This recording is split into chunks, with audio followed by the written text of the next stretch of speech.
প্রায় অনেকটা দিন গৃহবন্দী হয়ে থাকার পরে আজকে একটু বাইরে বের হয়েছিলাম, কিছু টুকিটাকি কেনাকাটা করব। তো কোথায় যাচ্ছি, কি কি কিনবো, কি কি দেখলাম, সব কিছুই আপনাদের সঙ্গে শেয়ার করব। আশা করছি আজকের ভিডিওটা আপনাদের কাছে অনেক বেশি ভালো লাগবে।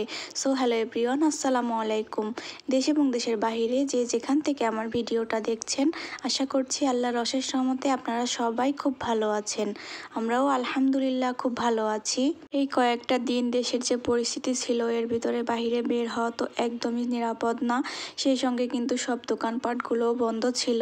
তো সব মিলিয়ে আর কি বাহিরে বের হওয়া হয়নি, কিন্তু আজকে অনেক দিন পরে বাহিরে বের হয়ে অনেক বেশি ভালো লাগতেছে।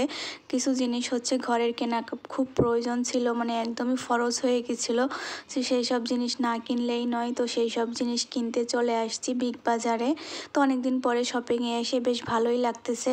আমার ছেলেটাও অনেকদিন পরে বাহিরে বের হয়েছে, তার মনটাও আজকে অনেক বেশি ভালো। তো ফার্স্টেই সে একটা ঝুড়ি নিয়ে নিছে, সে নাকি আজকে তার মন মতো শপিং করবে। তো যাই হোক, সে তার মন মতো জিনিস দেখতেছিল। এইদিকে আমার জন্য আমি কিছু প্রয়োজনীয় জিনিস দেখতেছিলাম। তো আমার একটা নজেলের বক্স খুব দরকার ছিল, তো এখান থেকে একটা নজেলের বক্স নিয়ে নিলাম। দেন এই যে আবারও হাঁটা শুরু করলাম, এখান থেকে নুডলস নিয়ে নিলাম। আপনাদের ভাইয়াও বাসায় টুকিটাকি অনেক কিছু কিনে নিয়ে আসছে, তারপরেও যেগুলো আমি নিজের চয়েস মতো নিতে চাচ্ছিলাম, সেই জন্য আর কি একটু বাইরে বের হয়েছি এই জিনিসগুলো নেওয়ার জন্য। আসলে এই জিনিসগুলো না আপনাদের ভাইয়াকে লিখে দিলেও ঠিকঠাক মতো, মানে ঠিক ফ্লেভারগুলো আনতে পারে না, এই জন্য আর কি নিজেই চলে আসছি। তো আমার বোনকে নিয়ে চলে আসছি, আর সিয়াম বাবা তো আছে এই সঙ্গে। তো এই কয়েকটা দিন আসলে আমার শরীরটাও ভালো যাচ্ছিল না, এই জন্য আপনাদের ভাইয়া আরও বেশি করে বলতেছিল যে একটু বাইরে যাও, কিছু কেনাকাটা করো, তোমার মনটাও ভালো লাগবে, শরীরটাও ভালো লাগবে। তো এই জন্য আর কি একটু বাইরে বের হওয়া।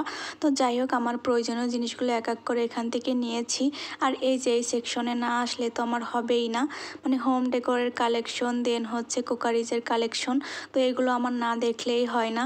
তো যাই হোক, এখান থেকে কিন্তু আমার শ্যাম বাবা একটা মগ পছন্দ করেছে। তো মগে একটু সমস্যা ছিল, এই জন্য আর কি ওইটা নেওয়া হয়নি। পরে আবার এখান থেকে কাপ সেট দেখতেছিলাম, তো ওগুলো বেশ ভালো লাগতেছিল। এইদিকে একটা কাচের জার দেখতেছিলাম, এটা অনেক বেশি ভালো লেগেছে আমার কাছে। এটা একটা খুব কিউট চামচ সহ ছিল, তো এটার প্রাইস ছিল 970 টাকা। দেন এখানে আরও কিছু কাপ পিরিচের সেট দেখলাম। আর এদিকে এই মগটা নিয়ে আমরা দুই বোন মিলে অনেক বেশি হাসাহাসি করতেছিলাম। ও বলতেছিল ভাইয়াকে বলবো এটা তোমাকে গিফট করার জন্য, এখানে ওয়াইফ লেখা ছিল। তো আপনারা যারা ভাইয়ারা আছেন তারা কিন্তু তাদের ওয়াইফকে এটা গিফট করতে পারেন, খুব খুশি হয়ে যাবে। তো যাই হোক, এই ধরনের কাপ কিন্তু অলরেডি আমাদের বাসায় আছে। আর এদিকে এই বাটিটাও দেখতেছিলাম, খুব ভালো লাগতেছিল। এই তো সব কিছু দেখাশোনা শেষ করে কেনাকাটা করে এখন চলে আসছি বিল সেকশনে। এই তো ফাইনালি কিন্তু শপিং ডান, আর মনটাও কিন্তু খুব বেশি ভালো হয়ে গিয়েছে। আসলে না, আমার শপিং করলে মনটা অনেক বেশি ভালো লাগে, ফুরফুরা লাগে। তো আমার মতো কোন কোন আপুরা আছেন অবশ্যই সবাই কমেন্ট করে জানাবেন। তো যাই হোক, এখন আমাদের শপিং ডান, এখন আমরা একটু খাওয়া দাওয়া করব। তো দেখলাম আশেপাশে তেমন কোনো কিছুই খোলা নাই। পরে দেখলাম একটা জুস কর্নার খোলা আছে, নির্যাস। তো নির্যাসে চলে গেলাম, আর এখানে গিয়ে মেনু কার্ড দেখতেছিলাম। তো আমি এখানে জামের জুস খেতে চেয়েছিলাম, আর আমার জায়ের জন্য একটা পার্সেল নিতে চেয়েছিলাম, কিন্তু এখানে কোনো জামের জুস নাই, যেহেতু জামের সিজন শেষ হয়ে গেছে। এখন নাকি এখানে আর জামের জুস পাওয়া যাবে না, কিন্তু এখানকার জামের জুসটা অনেক বেশি মজা ছিল, অনেক বেশি মিস করতেছিলাম।